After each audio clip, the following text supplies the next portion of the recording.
Well, this is the video that I always dread filming. I guess the dogs are just gonna keep it lighthearted. I don't know if you can hear them fighting. This is always the video that I dread filming, and I haven't filmed one in a really long time if y'all have followed me, because this is all the things that I never say out loud. In 2021, around this time of year, I picked up a camera because I was completely swallowed by grief. If you knew me 6 years ago, I don't know if you would be proud of me or if you would just be in complete utter shock and disbelief of where I am today. June 1st, 2021, my life completely got flipped upside down. My late husband passed away very suddenly and unexpectedly. Everything was amazing before that moment. And again, leave requests down below. That's another thing I'm dreading, is that story time. It's going to be 4 years, and if I've learned anything about grief, putting stuff back kind of hurts and helps in the same way.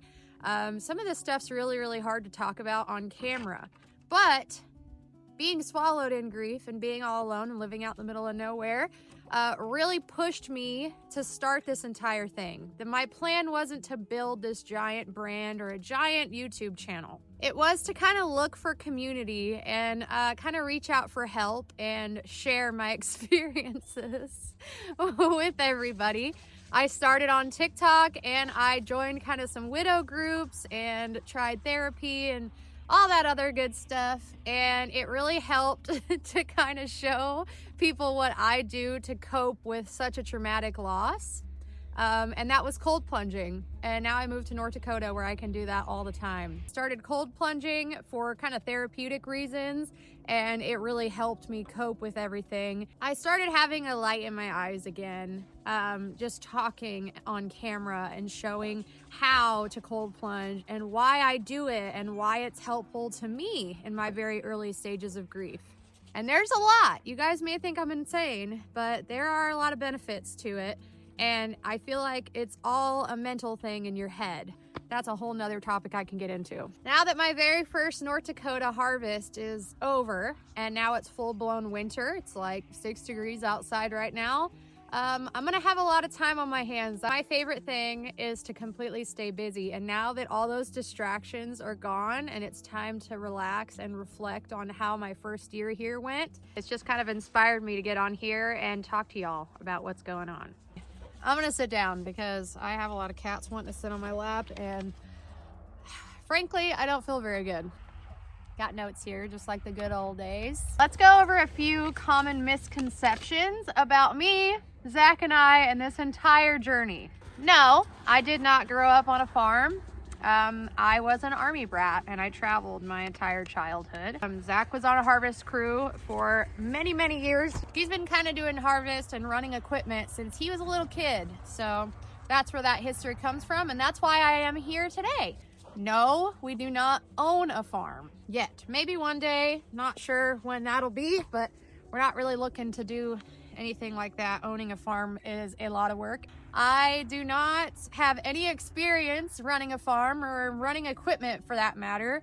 Running grain cart is kind of my main deal. I've mowed with a tractor and everything like that, but I'm very flattered that some people think that I just kind of naturally, I grew up that way and I naturally know what to do. Because I don't. Some other misconceptions about me and Zach and our whole deal is people like to guess and wonder and tell people how and when and where and why my late husband Cale passed away, and the internet has not gotten it right in the slightest. There's not one video I've seen about me where that is a correct thing. So do not believe everything that you see and hear on the internet. Another misconception is that I have 47,000 accounts and that I message random people in my comment sections of all my social media, especially Facebook, and ask for a relationship or money. I am happily married. Zach and I could not be happier. And impersonation scamming is something that I would like to make a whole entire video documentary about, because it is wild. I've gotten some crazy things sent to my house. I have got some crazy Zoom calls, phone calls, text messages, and emails over the past couple of years. And this is not just a problem with me. This has been an ongoing scamming issue on the internet for a lot of people in a lot amount of time. I did a lot of working in restaurants and bartending throughout my life before I moved out to the middle of nowhere when I met my late husband. And then I was a, oh my God, they're gonna fight. And then I was a receptionist for a custom ag spray company with my late husband, and he did the spraying.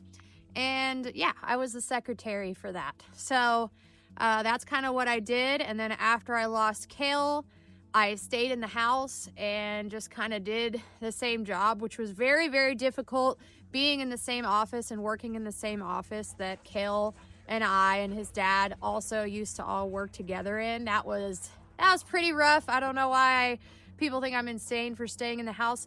That's just kind of how I chose to deal with everything. And then along came Zach. I met Zach and it just clicked. I told him immediately what was wrong with me and how I'm damaged goods, etc. And he accepted that, which was mind-blowing to me that anybody would ever accept that. I was 29 years old when I was widowed, so that was very difficult. He took a job kind of right after we started dating on a farm in Kansas, and him and I worked together. I said, hey, you know, I kind of want to learn some stuff. I kind of want to help with sprinklers and stuff when you don't have any help. So that's kind of where that came from. And the cold plunging turned into spring, and that was kind of my deal. And once it started warming up outside and Zach kind of wanted my help, I said, what if I just start filming us? It'll be kind of fun. I love making videos. I love being goofy and fun, and then I kind of forced him to film with me. He enjoyed talking on camera and started getting better at it. And I said, let's just start vlogging. This is kind of fun.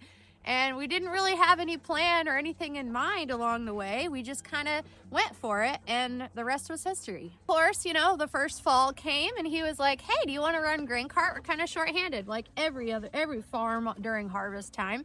So then I started running grain cart and I really enjoyed it. So I started doing it every year. This video is kind of just to open the door for more Q&A, questions and answers, kind of asking you guys what y'all want to see this winter. If there's anything other than cold plunging, maybe working in the shop every now and then and just casual vlogging, let me know down below. Should I share my grief journey? Should I just answer questions, do a little bit of Q&As?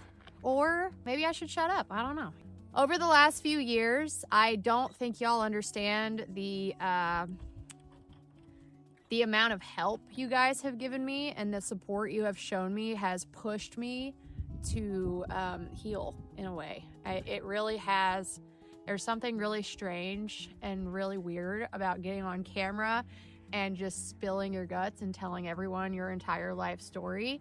But the comments you guys leave, and over the years, the support I have been able to give, advice, grief, you know, the kind of feeling that you're not alone, that's the reason I do it. And you guys reciprocating that has just made this entire thing a dream. Even though it's been really hard over the years to cope with everything going on, I just want to let y'all know that I appreciate y'all. I will never be able to show you how much gratitude I have for everybody watching, whether you've been here for a week, couple weeks. I just wanted to give an update, kind of give a little rundown of who I am, what my story is, for all of the new people that have showed up and have no idea who I am. I'm JoJo. My husband's name is Zach. We run this channel all by ourselves. We have a lot of fun doing it, and there is no other place I'd rather be. So thank y'all so much for watching. Thank you so much for the support. Leave your questions down below, suggestions, anything like that. And I'll see you in the next one. Okay, love you, bye.